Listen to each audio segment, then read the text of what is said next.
estos 2 años que va a cumplir el gobierno del presidente Maduro en abril de este año 2015. Eso lo digo porque esa frase de que el gobierno de Maduro entró en fase terminal, ya como lo publican 3 personas en un comunicado de prensa publicado el 11 de febrero en el diario El Nacional, ya prefigura una situación de lapsos distintos a los que contempla la Constitución de la República Bolivariana de Venezuela. Y yo creo, Vladimir, que de alguna manera por los intercambios que hemos tenido en la conferencia de paz que convocó el presidente Maduro, en las actividades que hemos venido realizando cuando esa mesa se instaló, y precisamente fue la oposición la que decidió suspender el diálogo de paz, que compartimos el hecho de que hay una tragedia en la política venezolana, y esa tragedia es que la dirigencia opositora de forma permanente juega a el llamado juego de la doble cara,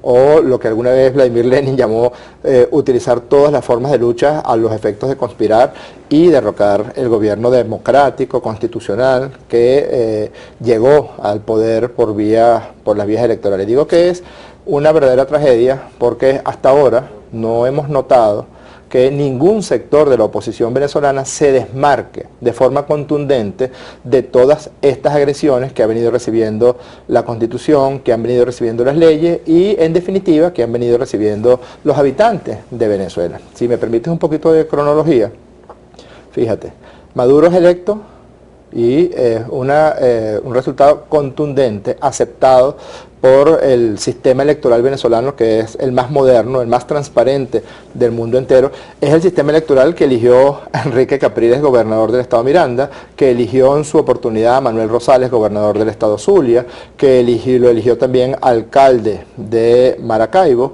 Es el mismo sistema electoral que eligió a Henry Falcón, gobernador del estado Lara. No son máquinas diferentes, no es un sistema electoral diferente, es el mismo sistema electoral que elige a Nicolás Maduro, presidente constitucional de la República Bolivariana de Venezuela.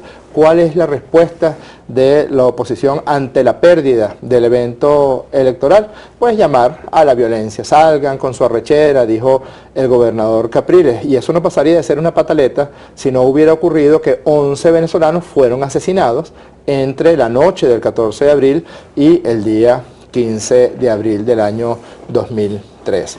Luego, a pesar de eso, a pesar del intento de violencia, que se pasa un poco de forma soslayada el hecho de que Capriles había convocado a una manifestación pública en el centro de Caracas para el día 17 de abril. Era una manifestación pública que lo que buscaba era una masa crítica, como llaman a ellos, como llaman algunos sectores de la oposición, una masa crítica al estilo de la que ocurrió el 11 de abril, con el objeto del derrocamiento del gobierno. El presidente Maduro señala que no va a permitir ese tipo de expresiones violentas por parte de la oposición, y afortunadamente se contiene el desarrollo, el desenvolvimiento de una salida violenta.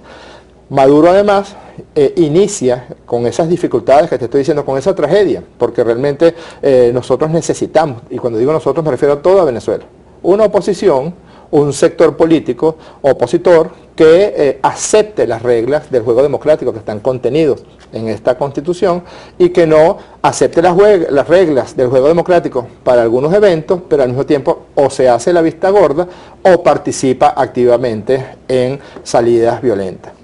Curiosamente, se convoca una elección, porque estaban los lapsos así establecidos, una elección municipal, alcaldes, concejales, el pasado 8 de diciembre del año 2013 también.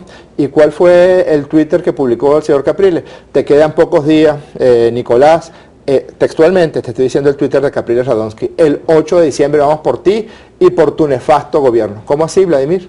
Si el 8 de diciembre era una elección de carácter municipal, no estaba en juego la presidencia de la República. A mí me gusta mucho, lo dije en el programa en el que participé con Diosdado, cuando hablábamos a mí me gusta mucho una cosa que en medicina se llama medicina basada en la evidencia, es decir, uno en base a cosas, a hechos, a datos, pues saca una conclusión diagnóstica o una conclusión terapéutica. La pregunta es, ¿por qué Capriles dice que el gobierno de Maduro se acababa el 8 de diciembre? Bueno, porque también estaban tratando de acumular una masa crítica en la población civil que les permitiera imponer un plan de derrocamiento. Por eso decían que el 8 de diciembre... O sea que según esa conclusión, Capriles está también en la conspiración. Déjame terminar con la cronología para poder, digamos, darte al menos mi panorama, el panorama lo más amplio que se pueda en ese sentido. Ellos convocaron un plebiscito, no está en la Constitución que una elección municipal podía tener carácter plebiscitario. Claro, con lo único con lo que no contaban era con que nosotros íbamos a ganar las elecciones municipales.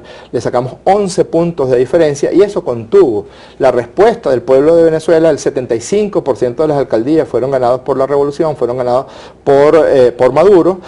No contaban que ese iba a ser el resultado y frente a ellos vislumbraban dos opciones: o un resultado donde ellos obtuvieran el mayor número de votos nacionales, o un resultado que fuera suficientemente cerrado para que pudieran imponer lo que ellos han llamado la salida. Luego bien, ganamos las elecciones y ¿qué es lo primero que hace Maduro?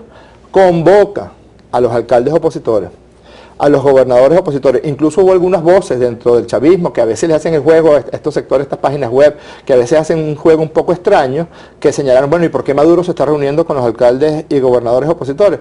Y fue una convocatoria para invitarlos a trabajar. Eso fue el 16 de diciembre del año 2013.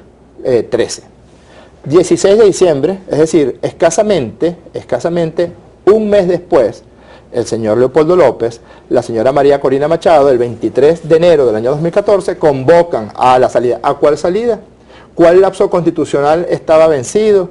¿Cuál procedimiento consideraban ellos que era constitucional y democrático, como acostumbran decir ellos y como acostumbra decir el Departamento de Estado y representantes del Senado de los Estados Unidos y el presidente, el vicepresidente y el secretario de Estado de los Estados Unidos de Norteamérica? No hay ningún procedimiento llamado la salida que puede ser al mismo tiempo constitucional y democrático. Eso era solamente una convocatoria a la violencia.